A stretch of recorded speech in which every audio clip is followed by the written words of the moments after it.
زمین لٹ لیا، آسمان لٹ لیا. صحابہ ایسے معجزے دیتے تھے، حیران ہو جاتے تھے نا، یہ کیسا انہوں نے کر دیا، یہ کیسے.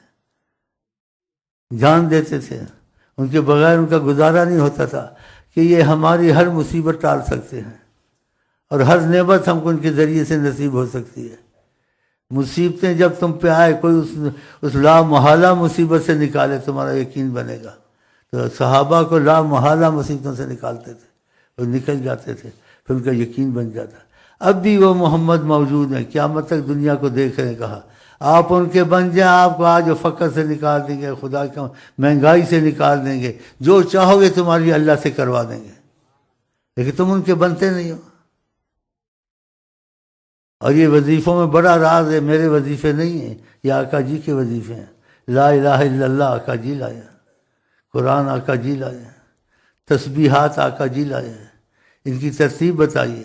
ہم وہ پڑھتے، ہمیں رزق بھی آتا ہے، دنیا بھی آتی ہے، مصیبتیں بھی ٹلتی ہیں، دشمن بھی خدا کی قسم بری طرح ذلیل ہوتے ہیں. آقا کے وظیفے نا، ہمارے تو نہیں ہیں. اگر آپ نے ان وظیفوں کی ترتیب کی، ترتیب سے پڑھے اور وظیفے نہیں چھوڑے آپ نے، اور محبت سے پڑھے، آقا جی خوش ہوئے، ہر طرف سے خوشیاں آئیں گی، آپ حیران ہو جائیں گے. اگر آپ ان کے بن گئے، ہاں جی، وہ آپ کو ہر مصیبت سے نکالیں گے. ایسے ایک واقعات میں کوئی آدمی مشقت میں تھا، عرب میں مصیبت میں تھا، اس کی قسمت جا کے اس کی مصیبت دور ہو گئی، اس کو آقا جی کی زیارت نصیب ہو گئی. آقا جی نے کہا یہ جس کے پاس تم کام کرتے ہو سیٹھ ہے یا کون ہے تمہارا وڈیرا، یہ تمہارا خیال کرتا ہے؟ کہا میرا خیال کرتا ہے. کہا کیوں تمہارا خیال کرتا ہے؟ کہا میں اس کے بچوں کو اسکول لے جاتا ہوں، اس کے کام کر دیتا ہوں، اس کی بات مانتا ہوں، جو کہتا ہے میں وہ کام کرتا ہوں، اس کی بات مانتا ہوں، اس کو خوش رکھتا ہوں.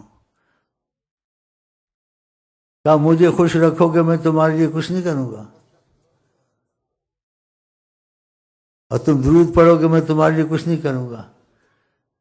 کہتے کتنے کتنے ہزار کی گھڑیاں ڈالتا تھا، جس کو کھانا پینا نہیں ہوتا تھا، ایک چھوٹی سی کولی میں میرے لیے انڈا لاتا تھا، غنی ہو گیا. تو وہ آقا ایک کے آقا نہیں ہے، سب کے لیے. اگر آپ چاہتے ہیں آپ کو وسعت رزق نصیب ہو، تمہارے گھر سے بیماریاں نکل جائیں، تمہاری پریشانیاں دور ہو جائیں، تو عالم کے لیے گارنٹی ضمانت سے کوئی رحمت للعالمین نہیں ہے، فقط ایک ہیں، وہ حضرت محمد صلی اللہ علیہ وسلم.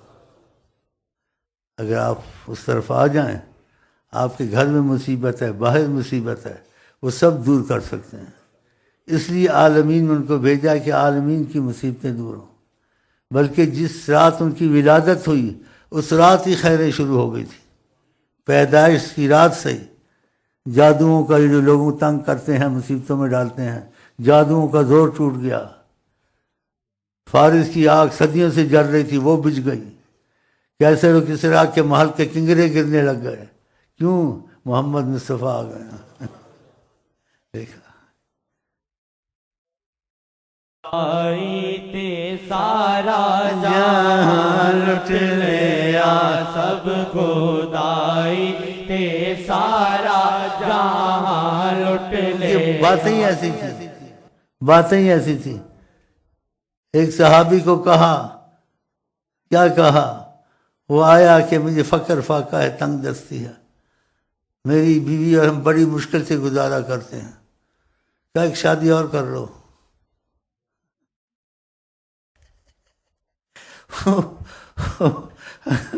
اس نے کہا اتنی بڑی آقا بات کر لی. پھر آ گیا، بولا اب بھی تنگ دستی ہے، پریشان ہے ہم. کہا ایک اور کر لو. ایک اور کر لی تو کھل گیا. وہ جس نیت سے تمہاری طرف توجہ کریں، جو کہیں وہ تم کو خوش کر دیں. یہ دنیا کے پہاڑ کو سونا کر سکتے ہیں، تمہارے لیے کچھ نہیں کر سکتے. یہ فقر فاقہ پاکستان سے دور نہیں سکتے. پہاڑ کا سونا تو بڑی چیز ہے، یہ تو معمولی چیز ہے، جیسے مسکال ذرہ ہے پاکستان کا فقر. تو آپ ان کے بنے نہ. یہ دروشی پڑھتے ہیں، نمازیں یہ قضا کرتے ہیں، فلمیں یہ چلاتے ہیں، ہاں جی، انگریزوں سے کافروں سے دوستیاں کرتے ہیں. یہ لیڈر تمہارے جاتے ہیں پاکستان میں، اپنی عورتوں کو کافر لیڈروں سے ہاتھ ملواتے ہیں. یہ غیرت ہے؟ تو پھر کہاں سے خیر ان کے ہاتھوں سے ہم کو تم کو آئے گی؟ کم سے کم 5 وقت کی وقت کی نماز ہی جیت پڑھیں اور غیرت رکھیں۔ آقا جی کہتے بے غیرت جنت میں نہیں جائے گا۔ اور اس باتوں کو میں زیادہ نہیں کہ فتنہ ہوگا، لیکن جب تک کہ ان کی طرف محبت سے نہیں چلو گے یہ مصیبتیں دور نہیں ہوں گی۔ دنیا کی مصیبتیں دور کرنے کے لیے خدا نے رحمت للعالمین آقا کو بنایا۔ اس لیے ایک لمبی حدیث میں بہت سے لفظ آپ نے کہے، میں بھول گیا ہوں۔ کہا کسی پر ادھار ہو، کسی پر بیماری ہو، کسی پر کوئی مصیبت ہو، کوئی ایسی پریشانی نہیں نکل سکتا ہے، میرے پاس ہے، میں اٹھاؤں گا سب۔ اب بھی وہ راضی ہیں اٹھانے سے۔ جیسے شخص کو کہا کہ تمہارا خیال کرتا ہے، اس نے کہا کرتا ہے۔ فقر فاقے میں تھا، کہا کیوں تمہارا خیال کرتا ہے؟ کہا کہ کام کرتا ہوں۔ تو کہا میرے پر درود پڑھو گے، میری بات مانو گے، میں تمہارا خیال نہیں کروں گا۔ اور جو لگ گیا وہ غنی ہو گیا۔ تو اللہ توفیق دے، اگر آپ کو 5 وقت کی نماز نصیب ہو گئی، تھوڑی سی محنت کر لی آپ نے، وظیفے نہیں چھوڑے اور اشراق کی نماز نہیں چھوڑی کہ فجر کی نماز پڑھ کے آپ بیٹھ جاتے ہیں، جب سورج نکلتا ہے 4 رکعتیں پڑھتے ہیں، آپ کا رزق اتنا تیز ہو جائے گا کہ جو سبب سے کماتا ہے اس سے تیز ہو جائے گا۔ کہ آقا جی نے کہا اشراق میں رزق ملتا ہے بہت، تو یقین ہونا چاہیے۔ اتنی مشقت سے آدمی مرتا 4 رکعتیں پڑھ لے، کیا سبب بن جائیں گے؟ تو اللہ تعالیٰ اس چیز کی توفیق دے۔ اور یقین ہونا چاہیے، نبی پر یقین نہیں پھر کس پر یقین ہے؟ اور یہ فقر اتنی مصیبت ہے، کفر تک پہنچاتا ہے انسان کو۔ کہتا ہے انسان میت کو بیٹھ کے روتا ہے اور فقر کو کھڑا ہو کے روتا ہے۔ یہ اتنی مصیبت ہے معیشت، اور یہ آپ کے نبی کریم کے طفیل آسان ہو جائے گی۔ صبح کی نماز پڑھیں، اپنی جگہ پہ بیٹھے رہیں، جب سورج نکل آئے 4 رکعتیں پڑھ لیں، اور خدا توفیق دے تو ایک تسبیح سبحان اللہ و بحمدہ سبحان اللہ العظیم پڑھیں، اول آخر درود ابراہیمیہ 3 دفعہ۔ 2 پڑھیں تو اور مصیبتیں دور ہوں گی، رزق اور تیز ہوگا۔ 3 پڑھیں گے اور آپ کی مرضی جتنی پڑھ لیں۔ کم سے کم 5 ضرور پڑھ لیں، 1 سال تک پڑھیں، دیکھ آپ کے ساتھ کیا ہوتا ہے۔ ہمارے ساتھ تو یہی ہوتا ہے، پتہ نہیں چلتا کدھر سے بریانی آ رہی ہیں، کدھر سے بکرے آ رہے ہیں، تو کدھر سے پتہ نہیں کیا آ رہا ہے۔ میں کیسے تم کو بتاؤں؟ کدھر سے چیک آ رہا ہے، میں تم کو کیسے بتاؤں ساری باتیں؟ پھر مجھے اغوا کر لو گے تم لوگ۔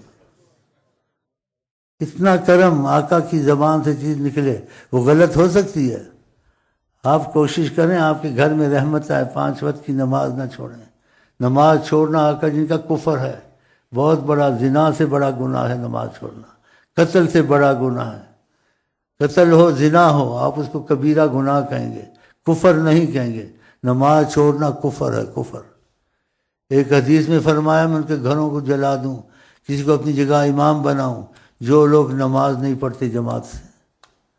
اگر 5 وقت کی نماز خدا انشاءاللہ آپ کو توفیق دے اور یہ وظیفے آپ سے نہ چھوٹیں، اور اشراق پڑھ کے 2 3 4 تسبیح آپ پڑھ لیں، سبحان اللہ و بحمدہ سبحان اللہ العظیم، آپ کا رزق دور ہونے کے علاوہ مصیبتیں بھی بہت دور ہوں گی۔ آقا جی کے کلام میں کہتے ہیں لفظ پورے ادا کرے، تو لفظ پورے میں ادا نہیں کر سکتا جو انہوں نے کہا ہے، تو اتنا تم کو مفہوم اس کا بتا سکتا ہوں آپ کے کلام شریف کا، کہ اللہ تعالیٰ سارے کائنات کو رزق اس تسبیح سے دیتا ہے، سارے کائنات۔ سبحان اللہ و بحمدہ سبحان اللہ العظیم۔ پھر اس کلمے کی تعریف کی آقا جی نے بہت، کلمتان حبیبتان الی الرحمن۔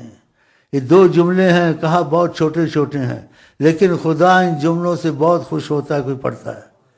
کلمتان خفیفتان، بہت ہلکے جملے، بوجھ نہیں، آدمی آسانی سے پڑھ لیتا ہے۔ سبحان اللہ و بحمدہ سبحان اللہ العظیم، کلمتان خفیفتان علی اللسان، زبان پر، حبیبتان الی الرحمن، رحمان کو بہت اچھے کلمے لگتے ہیں، پسند ہے۔ ثقیلتان فی المیزان، اور وزن میں قیامت میں تمہارے نیکیوں کے پلے میں یہ بہت بھاری ہوں گے۔ پھر فرمایا سبحان اللہ و بحمدہ سبحان۔ تسبیحوں کو پکڑ لو، میری طرف سے اجازت ہے، بھائیوں کو بھی سکھاؤ کہ ان کے فقر فاقے دور ہوں، مہنگائیوں میں اللہ کرم کرے گا۔